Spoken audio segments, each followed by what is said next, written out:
Alright, so I'm going to talk a little bit about topwater fishing.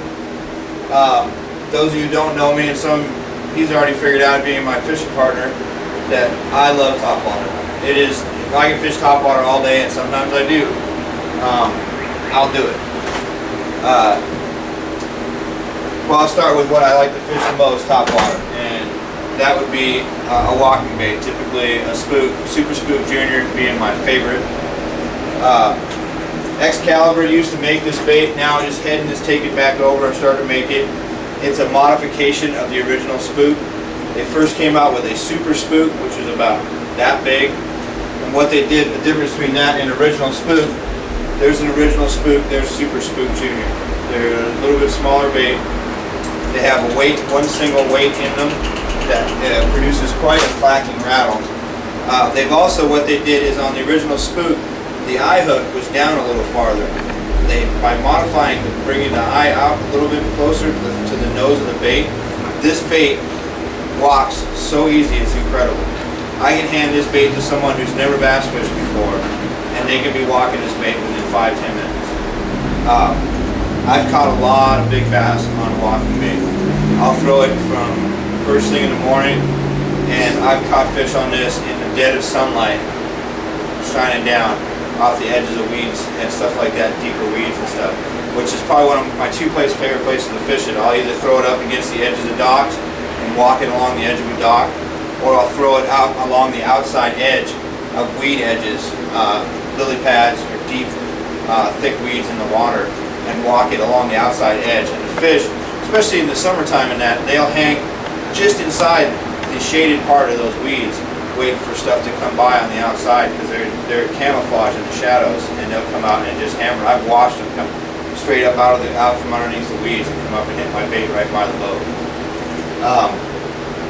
They make this in a bunch of colors. Probably one of my favorite colors is this one here. I don't know what they call it, but it's kind of a rainbow color. It's basically translucent, clear. The watercolor doesn't make all that much difference with the spook, because it's a rhythmic motion, it's a rhythmic sound, and it will actually call fish up even in stained water, because they hear it because of the loud clack that it makes, and also because of the rhythmic motion of it going and swimming across the water. These are really easy bait to fish. Like I said, if you're gonna go out there and try to learn how to fish a walking bait, this is the one I recommend, Super Spook Junior. The key to walking a bait is having a little slack in your line when you cast it out there. You're going to want to have you're basically going to have like a seat in your line. So every time that you twitch like this and let go, your line is going to slack, and you're twitching on a slack line. And as you're twitching, you got to get a rhythm motion of when you reel your line. Let me loosen up this drag here so I can reel. So you're, at the same time, you're almost reeling, almost constantly, but not quite. Every time you twitch, you're taking up a little bit of slack, so that you don't have too much slack. But if you take up more line than you need, you start pulling the bait forward, rather than getting it to, the idea is to get it to dart to one side, and when you twitch it again, it's going to dart to the other side, and then dart to this side, and you get a rhythm, like they call it, walking the dog. I tend to stay with one cadence a lot, and I usually never pause it. Some people I know like to twitch it a little bit, stop it, twitch it a little bit, stop it. I found my best success is just a constant rhythmic motion back to the boat. And when I first learned how to do this, I used to go 1, 2, 1, 2. I mean, I'm sure my partners in the back trying to figure out what the hell I was doing, because I would actually count myself 1, 2, 1, 2, just to get that cadence down, so that it was going. It allows the bass to track it from a distance. It'll bring fish up from the deep. It'll bring fish out from underneath cover. When they hit this bait, they don't mess around. They usually hammer the hell out of it.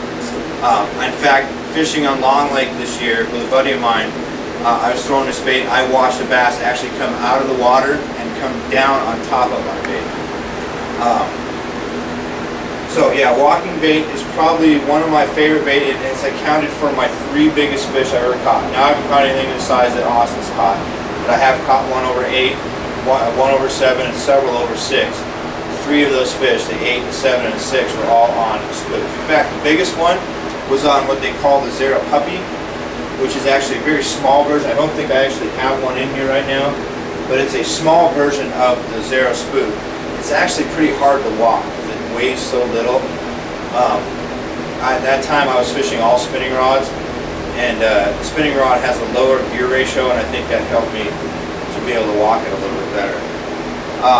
As far as a rod for fishing, this rod here, I kind of stumbled onto this rod from a friend of mine. This is a St. Croix. It's actually one of their high-end ones, Legend Extreme, but it's a crankbait rod. It's a moderate action. If you look at the action on this, when you pull on the hooks on there, it's got a lot of bend to it. However, it is a heavy rod. This is a 10 to 20. The reason I fish at the heavy rods, I'm fishing 12-pound test, monofilament. Don't fish fluorocarbon with Topwater. Fluorocarbon sinks. Especially with a walking bait, it'll drag the nose of the bait down, and you won't be able to get that motion and the action that you want. The reason I fish a crankbait rod for this, or a light action rod, is treble hooks. Treble hooks with a heavy action rod will pull out of a bass's mouth. When he shakes his mouth, there's no give or anything like that. This allows you to play the fish and allows some not so much slack, but it gives give on the line. So when the bass pulls, it pulls with the rod. But being a 10 to 20, you still have the power to be able to pull that fish from distance. This rod here is actually 7'2". It's a little longer than I would normally pick for a Topwater because you've got your rod tip down near the water. But what I like about this rod is it has a short handle. When you're twitching a bait, if you've got a long handle, it's going to smack right here as you're twitching the bait.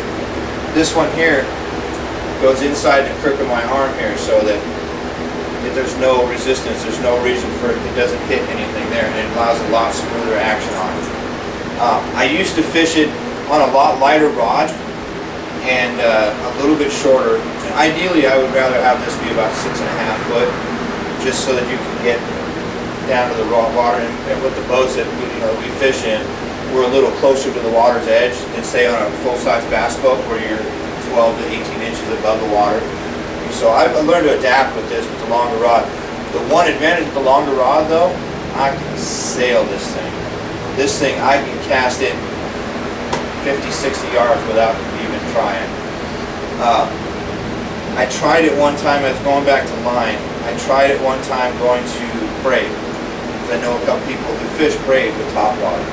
The reason for it is it floats. Well, monofilament floats pretty much as much. What I found with braid was the same reason that I fish a light rod, is that braid has no stretch. So therefore braid will tend to wear holes in the fish's mouth when it's hooked and have that treble hook come loose. Treble hooks will hook a fish easier, but they won't hold them as well as say a spinnerbait hook or a worm hook or something that's a bigger hook with a bigger gap. You get a fish hooked on a single hook, and it's why a lot of salmon fishermen change out their treble hooks to a single side wash, because you'll actually be able to keep more fish on. As far as treble hooks go, a lot of you have seen the EWG type treble hook or the must-have triple grip, where the points come in like this a little bit on the gap. So instead of out here, they come in a little bit. You get a little bit wider gap, but the points are coming in. I actually don't use those on anything that a fish with a treble hook is going to slap at. With a round pointed hook, these are just Gamakatsu round point treble hooks. They are the sharpest hook I've ever found. Ask him, he just buried one into his finger messing around with one. Out of the box. I never sharpen treble hooks. Actually, I don't sharpen hooks typically at all. Once they get dull, I get rid of them. I don't even bother with them. I just get pitched in the garbage. I put new treble hooks on. I actually have a box full of treble hooks just to change out the hooks if the hooks get dull. It doesn't happen very often with Topwater because you're typically not throwing into things that are dulling your hooks, like a crankbait, where a crankbait will bang into rocks and stuff. The round point hooks tend to snag more fish up as they swipe at your bait and miss it, which will happen a lot with a Topwater bait. And it's something, when that happens, I call Topwater fishing heart attack fishing, because you're just twitching along, all of a sudden, that fish comes up and hammers it, and a lot of times you're not expecting it. The worst thing to do is just set the hook immediately on it, because number one, it may have missed it, and if you do that, you yank the bait out of its strike range. A lot of times I've had a fish come up and swipe at the bait, and you can tell it didn't hit it, and you got to keep that same cadence, and it'll come back after it. 9 times out of 10, it'll come back after that bait if it swipe at it once. The exception to that rule is if it actually feels the hooks and then lets go of the bait. Typically, I found if a fish feels those points of that hook, he's not coming back for it, even on a second cast or something like that. The round point hooks, though, will catch more fish that swipe at your bait and maybe not commit to it, but just come up and swing at it, and you'll get them in the side of the face and stuff, which in a tournament is legal, you know. I've caught a lot of fish that way. So yeah, as far as types of walking baits, like I said, I have this box. This box is just walking baits. The one whole side, that's just spooks, super spooks. Another one that I really like is made by Lucky Craft. This is called a gunfish. Now this is a kind of a hybrid between a popper and a walking bait. It has a small cup face, very flat. The bottom is doesn't have a very big gap on the bottom of it, so it doesn't pop so much as it spits. Another good thing I like about this that's different than any other bait walking bait that I've fished, the spook and other walking baits, the eye is perpendicular. It's lined up with the bait this way. The gunfish's eye goes this way, which kind of helps with the walking action because it's moving with the way the eye sits. One thing I didn't mention, I never tie straight to a bait. Pretty much any crankbait, topwater, anything like that, I never tie straight to it. I pull all my split rings off because I don't like split rings. I think split rings cause fish to be lost because of broken lines, because they have sharp edges on them. I use dual lock snaps on pretty much anything that I fish, topwater or otherwise, that hard bait. I use dual lock snaps. I still retie quite often, especially after I catch a fish, but the snap gives this the freedom and motion, just like a split ring, to move freely, so that you're not, if you tie straight to the eye on this, you're not going to get it to move as much. It's going to kind of just do this a little bit. You'll still be able to walk it, but you're not going to get anywhere the freedom of motion that the split ring. A lot of people, split rings, if you know how to tie them right and you tie them in the right spots, they'll do you well. I like dual lock snaps. Never lost a fish to them except for when you don't cook them properly. This bait here is a new bait for me in the last couple of years. A friend of mine turned me on to these. This is also, I would say, compared second only to that Super Spook Junior as ease of walking a bait. This bait walks incredibly well. It's a little louder, and when it sits, a spook sits like this. When you stop this bait, it does this. And it drops down and that hook gets below the surface, and you'll catch more fish actually on that back hook. These come with a feathered treble on them. It doesn't seem to affect the action. I've put feathered trebles on my Super Spook and it kills it. It produces drag on the back of the bait and it keeps you from being able to walk the bait. Some baits are designed for it, like this one. The Super Spook, not so much. These come in, this is their 110 size, and this I believe is their 90 size. That's a smallmouth killer right there.